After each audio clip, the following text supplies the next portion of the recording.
End కాబోతుంది. ఈ నేపథ్యంలో మహా పేపర్లో ప్రథమంగా చూసుకున్నట్టయితే మహా పేపర్ అతి కొద్ది కాలంలోనే ప్రజల మన్ననలు పొందింది. మనం చూసుకోవచ్చు, నిజాల్ని నిర్భయంగా చెప్పే మహా పేపర్ గురించి ఈ సంవత్సరం అసలు ఏమేమి ప్రచురితమయ్యాయి, అలాగే మహా పేపర్ నిజాల్నే పేపర్ ద్వారా నిజాల్ని ప్రజల్లోకి తీసుకెళ్లింది. ఎక్కడా కూడా భయపడకుండా ప్రభుత్వం కరెక్ట్ చేసినప్పుడు పొగిడింది, ప్రభుత్వం తప్పు చేస్తున్నప్పుడు ఖచ్చితంగా ప్రశ్నించే గొంతుకై ప్రజల గొంతుకగా మారి మహా పేపర్ దూసుకుపోతుంది. ఈ నేపథ్యంలో కనుక మనం చూసుకున్నట్టయితే మహా పేపర్లో సత్యం నిలిచిన సంవత్సరం. కాలం మారుతుంది, కానీ నిజాన్ని వెతకాల్సిన బాధ్యత మాత్రం మారదు. నిజమే, కాలం మారినా నిజాన్ని వెతకాల్సిన బాధ్యత ఏదైతే మీరు మా మీద పెట్టిన బాధ్యత మాత్రం మారదు. అలాగే నిజాన్ని మాత్రమే వెలికి తీసాం. నిజం ఎప్పుడూ శబ్దం చేయదు, కానీ అది కాలాన్ని మార్చేస్తుంది. 2025 ప్రజాస్వామ్యానికి పరీక్షగా నిలిచిన సంవత్సరం. దేశంలోని రాజకీయ అశాంతి, దేశ సరిహద్దుల్లో యుద్ధ మేఘాలు, ప్రజల నమ్మకంపై ఎన్నో ప్రశ్నలు. నిజమే, 2025లో ప్రజాస్వామ్యానికి పరీక్షగా నిలిచిన సంవత్సరం. అయితే దేశంలో రాజకీయ అశాంతి నెలకొంది. దేశ సరిహద్దుల్లో కూడా మన సైనికులు పోరాట పటిమ చూపించి గెలిచారు. మనం చూసుకోవచ్చు, ఏదైతే పాకిస్తాన్ మనపై చేస్తున్న మెరుపు దాడులు గాని ఎంతో మంది ప్రజలు పాకిస్తాన్ ఏదైతే పుల్వామా దాడి మనం చూసాం, పుల్వామా దాడి గతంలో గాని, అలాగే మనం చూసుకున్నట్టయితే గనక ఎంతో మంది అమాయకుల్ని, టూరిస్ట్ ప్లేస్ కోసం వచ్చిన అమాయకుల్ని కాశ్మీర్కి చంపేశారు. ఈ నేపథ్యంలో భారత్ కూడా ఎదురొడ్డి నిలిచి పాకిస్తాన్కి గట్టి బుద్ధి చెప్పింది. ఇక ప్రభుత్వ పథకాల విజయాల్లో మేము ఆనందాన్ని చూసాం, లోపాల్లో మేము నిరాశను కాదు బాధ్యతను చూసాం. నిజమే, ప్రభుత్వ పథకాల్లో అమల్లో గనక బాధ్యతను చూశారు. ఇక లోపాల్లో నిరాశను కాదు, ఏదైతే బాధ్యతను చూసాం అంటూ కూడా ప్రథమంగా చెప్పాలంటే, ఏదైతే ప్రభుత్వం పథకాలు ప్రవేశపెట్టినప్పుడు ప్రజల ఆనందంలో మా ఆనందం వెతుకున్నాం.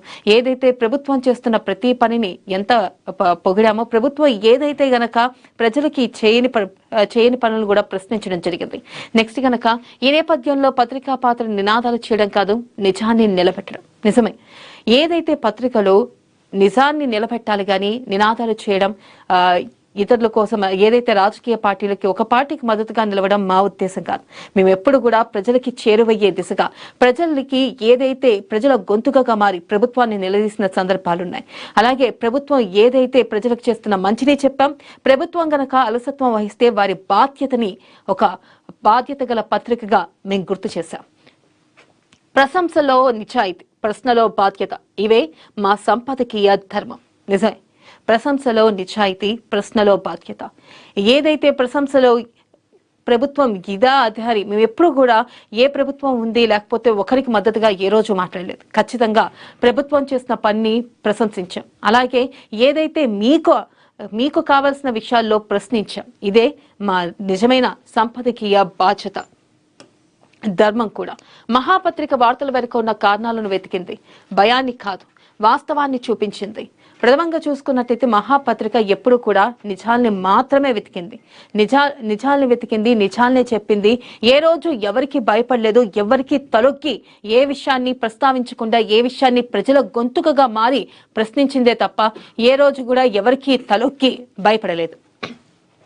టెక్నాలజీ వేగంగా పరిగెత్తిన ఈ కాలంలో, బిలియనియర్స్ సంఖ్య పెరిగిన ఈ ప్రపంచంలో టెక్నాలజీ, సంపద, భవిష్యత్తు ఈ మూడింటి మధ్య సామాన్యుడి స్థానం మా కథనాల కేంద్రంగా నిలిచింది. నిజమే, టెక్నాలజీ మనం చూస్తున్నాం, రోజు రోజుకి టెక్నాలజీ మారిపోతూనే ఉంది. ఏఐ కేంద్రంగా ఇటు మనం పరుగులు పెడుతున్నాం. మనం చూసుకోవచ్చు ఆర్టిఫిషియల్ ఇంటెలిజెన్స్, దీనిలో ఇటు మనం రోజు రోజుకి పరుగులు తీస్తున్న కాలంలో కూడా ప్రథమంగా చూసుకున్నట్టయితే బిలియనియర్ సంఖ్య పెరిగిన ఈ ప్రపంచంలో కూడా టెక్నాలజీ గాని, సంపద గాని, భవిష్యత్తు ఈ మూడింటి మధ్య సామాన్యుడి స్థానం ఏంటని కూడా మేము ప్రథమంగా చెప్పడం జరిగింది. మా కథనాలే దీనికి ఒక కేంద్రంగా మారాయి. ఇక దేశ సరిహద్దుల్లో యుద్ధ మేఘాలు గర్జించిన వేళ భారత్ పాక్ మధ్య ఉద్రిక్తత భయంగా మారబోయిన క్షణాల్లో భయాన్ని పంచలేదు, వాస్తవాన్ని పంచాం. నిజమే, దేశ సరిహద్దుల్లో ఏదైతే జరిగిన దాడి ఉందో, పహల్గామ్ దాడి తర్వాత చూసుకోవచ్చు, పహల్గామ్ టూరిస్ట్ ఆ ప్లేస్ విజిట్ చేద్దామని చెప్పి అనేక ప్రాంతాల నుంచి వచ్చారు. ఈ నేపథ్యంలో టూరిస్టులు దాడి చేసిన నేపథ్యంలో మన భారత్ పై పాక్ విరుచుకుపడిన నేపథ్యంలో మనం ఎదురుండి మాట్లాడినాం. ఏ రోజు కూడా ఇటు ప్రజలకి ఏ రోజు కూడా ప్రజలకి భయాన్ని పంచలేదు, వాస్తవాల్ని చూపెట్టాం. ఇటు పాకిస్తాన్ మీడియా కూడా మనపై తప్పుడు ప్రచారాలు చేస్తున్నా కానీ ఇటు మనం చూసుకున్నట్టయితే ఖచ్చితంగా వాస్తవాల్ని చెప్పి వాస్తవాల్ని ప్రచారం చేసి వాస్తవాల్ని ప్రజలకి చేరువయ్యేలా చేశాం. మనం ఏదైతే పాక్ని తోక ముడిచేలా చేసి పాక్ని వెనక్కి పాలద్రోలిన మన సైనికులకు కూడా హ్యాట్స్ ఆఫ్ చెప్పుకోవాల్సిందే ఈ సందర్భంగా. నెక్స్ట్ కనుక చూసుకున్నట్టయితే అక్షరం ఆయుధం కాదు కానీ అది మేల్కొలుపు, సత్యం అరవదు కానీ అది కాలాన్ని లెక్కిస్తుంది. నిజమే, అక్షరం ఆయుధం.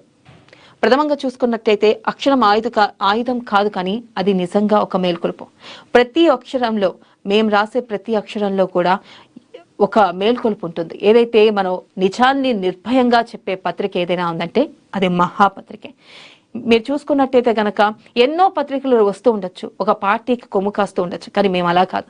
ప్రతిరోజు కూడా నిజాన్ని నిర్భయంగా చెప్పడం, నిజాన్ని ప్రజలకి చేరువేయడంలో మా పాత్ర వంతు మేము పోషిస్తున్నాం. అలాగే నెక్స్ట్ కనుక చూసుకున్నట్టయితే తెలంగాణ రాజకీయాల్లో మార్పులపై ఊహలు కాదు విశ్లేషణ అందించాం. నిజమే, తెలంగాణ రాజకీయాలపై ఎప్పుడు మేము ఊహలు ఇవ్వలేదు, విశ్లేషణ స్పష్టంగా ప్రజలకు అర్థమయ్యే విధంగా విశ్లేషణ ఇచ్చాం. 2000 జూబ్లీహిల్స్ ఎన్నికల శబ్దం నుంచి గ్రామ పంచాయతీ మౌన నిర్ణయాల వరకు ప్రజల స్వరమే మా దిక్సూచి. జూబ్లీహిల్స్ ఎన్నికల శబ్దం నుంచి కూడా ఏదైతే గ్రామ పంచాయతీ మౌన నిర్ణయాల వరకు ప్రజల స్వరమే మా దిక్సూచి. బీఆర్ఎస్ లో కల్లోలం, కవిత సస్పెన్షన్ వంటి ఘటనలో మేము సంచలనాలు వెతకలేదు, సంచలనాల వెనక దాగిన నిజాన్ని చూసాం. ప్రథమంగా చూసుకున్నట్టయితే బీఆర్ఎస్ లో ఏదైతే ఇటు కవిత రాజీనామే కానీ లేకపోతే కవిత బయటకు వచ్చి బీఆర్ఎస్ పై చేసిన వ్యాఖ్యలు కానీ మేము ఎప్పుడు కూడా బ్రేకింగ్ న్యూస్ల కోసం వెతకలేదు, దాంట్లో ఉన్న నిజాల్ని బయటికి తీయడానికి ప్రయత్నం చేశాం. ఇక 2025లో మహాపత్రిక కాలాన్ని రాసింది, రేపటికి అర్థం చెప్పింది. స్వాగతం, రేపటికి వీడ్కోలు అంటూ కూడా ప్రథమంగా చూసుకున్నట్టయితే ఇక 2025 సంవత్సరం ఈ రోజుతో ముఖ్యనుంది. మరికొద్ది గంటల్లో 2026 సంవత్సరంలోకి అడుగు పెడుతున్నాం. మరొకసారి ప్రేక్షకులందరికీ కూడా ప్రథమంగా చూసుకున్నట్టయితే అడ్వాన్స్డ్ గా హ్యాపీ న్యూ ఇయర్. ఇక